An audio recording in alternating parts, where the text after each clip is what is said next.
Press the bell icon on the YouTube app and never miss another update. Hello student, आपका Rahul classroom में स्वागत है। आज हम डिस्कस करेंगे क्लास 12 आर्ट्स का सब्जेक्ट पॉलिटिकल साइंस का सेट 1 और ये सब्जेक्टिव है। तो चलिए स्टार्ट करते हैं। तो आज का पहला क्वेश्चन है, शीत युद्ध से आप क्या समझते हैं? तो इसका आंसर है, द्वितीय विश्व युद्ध के बाद के काल में संयुक्त राज्य अमेरिका और सोवियत रूस के बीच उत्पन्न तनाव की स्थिति को शीत युद्ध के नाम से जाना जाता है। कुछ इतिहासकार द्वारा इसे सशस्त्र सज्जित शांति का नाम भी दिया गया। रूस के नेतृत्व में साम्यवादी और अमेरिका के नेतृत्व में पूंजीवादी देश दो खेमे में बंट गए। आगे चलते। भारत के प्रथम मुख्य चुनाव आयुक्त कौन थे? तो सुकुमार सेन भारत के पहले मुख्य चुनाव आयुक्त थे, जो 21 मार्च 1950 से लेकर 19 दिसंबर 1958 तक इस पद पर रहे। आगे चलते हैं। यूएनओ की सुरक्षा परिषद में कितने अस्थायी और कितने गैर अस्थायी सदस्य होते हैं? तो इसका आंसर है, इसमें 15 सदस्य, जिसमें 5 अस्थायी सदस्य जबकि अन्य 10 अस्थायी सदस्य हैं। यूएनओ का मुख्य उद्देश्य क्या है? तो संयुक्त राष्ट्र के मुख्य कार्य व उद्देश्यों में अंतर्राष्ट्रीय शांति व सुरक्षा बनाए रखना है। इसके साथ ही यह मानवाधिकारों की भी रक्षा करता है। साथ ही सतत विकास के साथ साथ मानवीय सहायता पहुंचाना और अंतर्राष्ट्रीय कानून का कार्यान्वयन करना है। नेक्स्ट चलते हैं। सोवियत संघ की राजनीतिक व्यवस्था किसके विचार पर आधारित थी? सोवियत राजनीतिक प्रणाली समाजवाद तथा साम्यवाद पर आधारित थी। आगे चलते हैं। तिब्बत के किस पारंपरिक नेता ने 1959 में भारत में शरण ली? तो दलाई लामा ने 1959 में भारत में शरण ली थी। आगे चलते हैं। आसियान में कितने सदस्य देश हैं? तो आसियान के 10 सदस्य देश हैं, जिनके नाम इस प्रकार है: Thailand, Brunei, Indonesia, Malaysia, Philippines, Singapore, Cambodia, Vietnam, Laos, Myanmar. आगे चलते हैं। कांग्रेस पार्टी के संदर्भ में टीम सिंडिकेट से आप क्या समझते हैं? 1960 ईस्वी के दशक में सिंडिकेट कांग्रेस के भीतर ताकतवर और प्रभावशाली नेताओं का एक समूह था।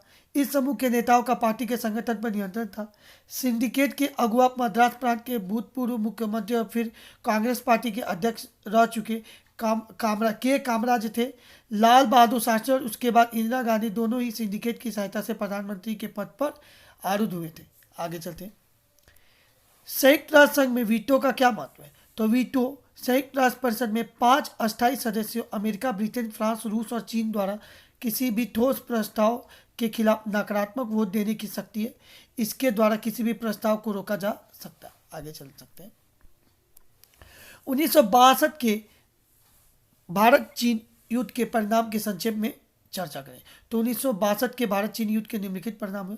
पहला, भारत चीन संबंध तनावपूर्ण हो गया। दूसरा, भारत के भूभाग का एक बड़ा भाग चीन के कब्जे में चला गया। तीसरा, भारत की अंतर्राष्ट्रीय छवि एवं गुटनिरपेक्ष नीति आहत हुई। चौथा, भारत अमेरिका के संबंधों में सुधार हुआ। पांचवा, भारतीय विदेशी नीति में आदर्शवाद के स्थान पर व्यवहारिकता और यथार्थवाद को स्थान मिला। आगे चलते हैं। मंडल आयोग पर एक संक्षिप्त टिप्पणी लिखें। मंडल आयोग सन 1989 में तत्कालीन जनता पार्टी की सरकार द्वारा स्थापित किया गया था। इस आयोग का कार्य क्षेत्र सामाजिक एवं आर्थिक रूप से पिछड़ों की पहचान करना था। श्री बिंदेश्वरी प्रसाद मंडल इसके अध्यक्ष थे। मंडल आयोग के द्वारा जातिगत भेदभाव को दूर करने के लिए आरक्षण एवं कोटा निर्धारण की व्यवस्था की गई। आगे चलते।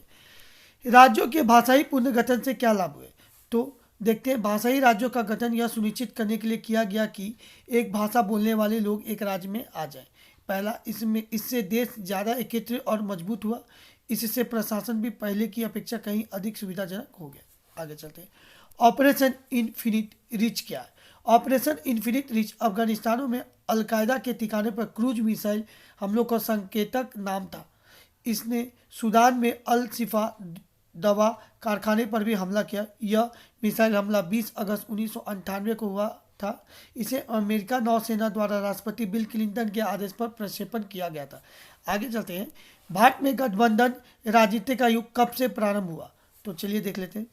आपातकाल के बाद कांग्रेस का पतन शुरू हो गया और 1977 में भारत में गठबंधन सरकार के गठन के गठबंधन राजनीति की नींव रखी। कौन से देश दक्षिण के सदस्य हैं? तो दक्षिण एशियाई क्षेत्रीय सहयोग संगठन दक्षिण एशिया में राज्यों और का क्षेत्रीय अंतर और सरकारी संगठन और भू राजनीतिक संघ है। इसके सदस्य देश है अफगानिस्तान, बांग्लादेश, भूटान, भारत, मालदीव, नेपाल, पाकिस्तान और श्रीलंका। आगे चलते हैं।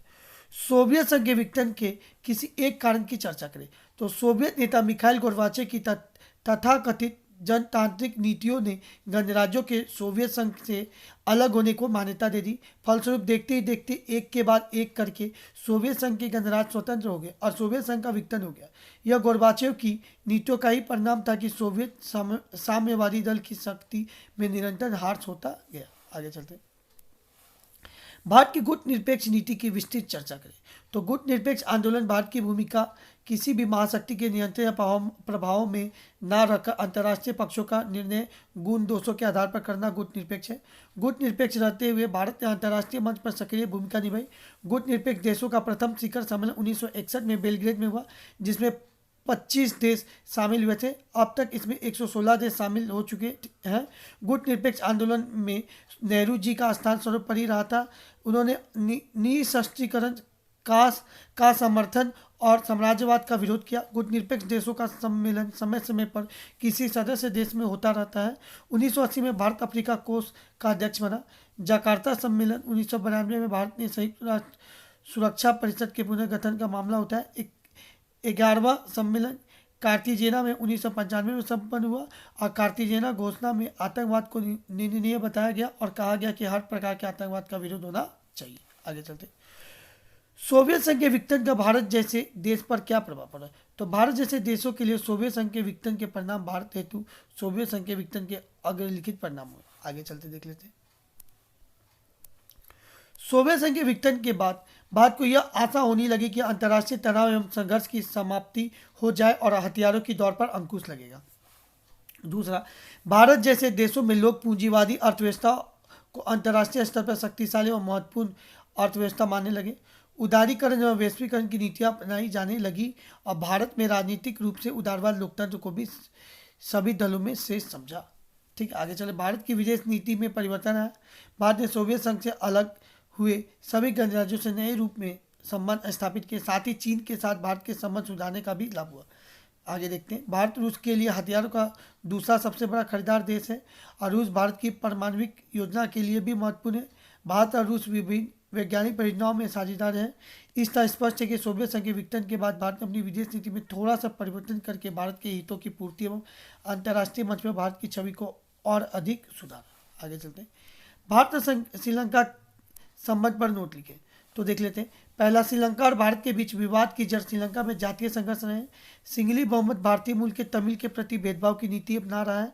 भारत सरकार ने तमिलों के हितों की रक्षा के लिए श्रीलंकाई सरकार के साथ बातचीत करने की कोशिश की, क्योंकि जब तमिल राजनीतिक रूप से नाखुश होते हैं और मारे जा रहे होते हैं तो तटस्थ रहना मुश्किल हो जाते हैं। 1987 में भारत ने भारतीय शांति सेना भेजी, जो श्रीलंकाई लोगों को पसंद नहीं आई। उन्होंने इसे अपने आंतरिक मामले में हस्तक्षेप माना और जातीय संघर्ष अभी भी जारी है। लेकिन भारत अब श्रीलंका की आंतरिक परेशानी को देखते हुए पीछे हटने की नीति को प्राथमिकता देता है। आगे चलते हैं। भारत ने अब श्रीलंका के साथ मुक्त व्यापार समझौता पर हस्ताक्षर किए। भारत ने सुनामी के बाद पुनर्निर्माण में श्रीलंका की मदद की। इस प्रकार दोनों देशों के बीच संबंध बेहतर हुए। आगे चलते हैं। भारतीय राजनीतिक व्यवस्था में कांग्रेस के वर्चस्व के युग की चर्चा करें। तो भारत में दुनिया का सबसे बड़ा लोकतंत्र पाया जाता है। लोकतंत्र में राजनीतिक दलों का होना भी स्वाभाविक है। इसलिए भारत में प्रथम, द्वितीय तथा तृतीय लोकसभा के आम चुनाव में चुनावी प्रतियोगिता बनी रही और एक से अधिक राजनीतिक दल भी शामिल होते रहे। चुनाव स्वतंत्र या निष्पक्ष होते रहे, फिर भी कांग्रेस का आधिपत्य पहले 3 आम चुनाव में बना रहा, अर्थात पहले 3 आम चुनाव में कांग्रेस की एक दलीय प्रभुत्व बनी रही। स्वतंत्रता के पश्चात 3 दशकों तक कांग्रेस का भारतीय राजनीतिक पर प्रभुत्व रहने के कारण निम्नलिखित थे। स्वाधीनता संग्राम में भूमिका। स्वतंत्रता आंदोलन का इतिहास एवं कांग्रेस का इतिहास एक ही माना जाता है, क्योंकि जो मुख्य धारा के आंदोलन, असहयोग, समन्वय, अवज्ञा और भारत छोड़ो आंदोलन थे वो कांग्रेस के द्वारा ही चलाए गए थे। इसलिए कांग्रेस को राष्ट्रीय आंदोलन के उत्तराधिकारी के रूप में देखा गया। आगे चलते। आंदोलन के अग्रणी नेता कांग्रेस के उम्मीदवारों के रूप में स्वतंत्रता आंदोलन में भाग लेने वाले अग्रणी नेताओं चुनाव में कांग्रेस के उम्मीदवारों के रूप में चुनाव लड़ रहे थे। इनकी विजय हर हालत में होनी थी। आगे चलते। कांग्रेस एक सुसंगठित दल। कांग्रेस एक सुसंगठित, ये देखिए 2 बार हो गया है।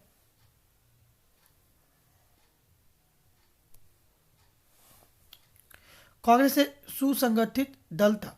जब शेष दल अपनी रणनीति सोच रहे थे तो कांग्रेस अपना चुनाव अभियान प्रारंभ कर देती थी। अनेक दलों का गठन स्वतंत्रता के समय या बाद में हुआ, अतः कांग्रेस को प्रथम और इकलौता होने का लाभ मिला। कांग्रेस एक सामाजिक और विचारधारात्मक गठबंधन के रूप में कांग्रेस में प्रारंभ से ही हर वर्ग, क्षेत्र, विचारधारा, भाषा, हितों के लोग सम्मिलित थे। इसके सदस्यों में क्रांतिकारी, नरमपंथी, गरमपंथी, वामपंथी, दक्षिणपंथी सब थे। इससे इसको एक असाधारण शक्ति प्राप्त हुई। स्वतंत्रता के बाद भी इसका यह रूप जारी रहा कि जिसके कारण यह पूरे भारत में लोकप्रिय रही। आगे चलते हैं हम लोग। स्वतंत्रता के बाद भारत के समक्ष उत्पन्न हुए चुनौतियों पर चर्चा करें। तो भारत को एकता के सूत्र में बांधा। स्वतंत्रता के पश्चात भारत के समक्ष पहली तत्कालिक चुनौती एकता के सूत्र में बांधे एक ऐसे भारत को गढ़ने की थी जिसमें भारतीय समाज की सारी विविधताओं के लिए स्थान हो। भारत विविधताओं का देश है। इसमें भाषा, संस्कृति और धर्मों आदि की विविधताएं सबको एक राष्ट्र में बांध कर रखना सबसे बड़ी चुनौती थी। सके लोकतंत्र की स्थापना करना, लोकतंत्र को स्थापित करने की चुनौती दूसरी बड़ी चुनौती थी। स्वतंत्र भारत के संविधान में मौलिक अधिकारों को गारंटी दी गई और हर नागरिक को मतदान का अधिकार दिया गया। भारत ने संसदीय शासन पर आधारित प्रतिनिधिमूलक लोकतंत्र को अपनाया और लोकतंत्र को स्थापित करने के लिए लोकतांत्रिक संविधान आवश्यक होता है, परंतु इतना भर ही काफ़ी नहीं होता। चुनौती यह भी थी कि संविधान से मेल खाते लोकतांत्रिक व्यवहार बर्ताव चलन में आए। लोक कल्याणकारी समाज का विकास, सबकी भलाई के लिए विकास करना एक चुनौती थी। यह आवश्यक था कि विकास कार्य इस प्रकार चला जाए कि जिससे समाज के हर वर्ग की भलाई हो। संविधान ने राज्य के नीति निर्देशक सिद्धांतों के अंतर्गत लोक कल्याण के उन लक्ष्यों को भी स्पष्ट कर दिया था जिन्हें राजनीति को जरूर पूरा करना चाहिए। अब असली चुनौती आर्थिक विकास और गरीबी समाप्ति के लिए कारगर नीतियों को तैयार करने की थी। आगे चलते। देशी रियासतों को भी भारत संघ में मिलाना तथा गरीबी, खाद्यान्न संकट तथा अशिक्षा भी विकट समस्याएं थी। भारत ने 21 वर्ष क्योटो प्रोटोकॉल पर हस्ताक्षर किए। भारत तथा कई अन्य विकासशील देशों को क्योटो प्रोटोकॉल की बाध्यता से क्यों छूट दी गई है? भारत ने 26 अगस्त 2002 को क्योटो प्रोटोकॉल में हस्ताक्षर किए। तो क्योटो प्रोटोकॉल में छूट क्यों दी गई है उसको देख लेते हैं। यह एक अंतर्राष्ट्रीय समझौता था जिसका उद्देश्य कार्बन डाइऑक्साइड उत्सर्जन और ग्रीन हाउस गैसों का प्रबंधन और कम करना है। Kyoto protocol United nation framework convention on climate change के तहत एक समझौता है जिसे दिसंबर 1997 में अपनाया गया था। यह ग्रीन हाउस उत्सर्जन को कम करने के लिए कानूनी रूप से बाध्यकारी संधि है। अनुबंध क्या था? पहला, इसमें देश विकसित देशों और अवस्थानिक अर्थव्यवस्था को शामिल करता है। अनुबंध 2 क्या था? देश में इसमें विकसित देश शामिल जो अंतर्राष्ट्रीय अवस्थानिक अर्थव्यवस्था और विकासशील देशों को उनके ग्रीन हाउस गैस उत्सर्जन में कम करने में सहायता के लिए वित्तीय और तकनीकी सहायता प्रदान करते हैं।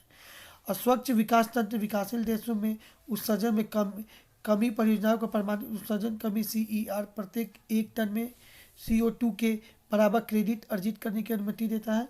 क्योटो प्रोटोकॉल के तहत उत्सर्जन में कमी लक्ष्यों को पूरा करने के लिए औद्योगिक देशों द्वारा CER व्यापारी बिक्री उपयोग किया जाता है। तो ये आपका 52 का 52 क्वेश्चन था। तो नेक्स्ट क्लास में हम लोग नेक्स्ट वीडियो लेके आएंगे। अगर आपको मेरी वीडियो अच्छी लगी हो तो प्लीज़ लाइक, शेयर और सब्सक्राइब करें और बेल आइकन की घंटी को दबाना ना भूलें। धन्यवाद।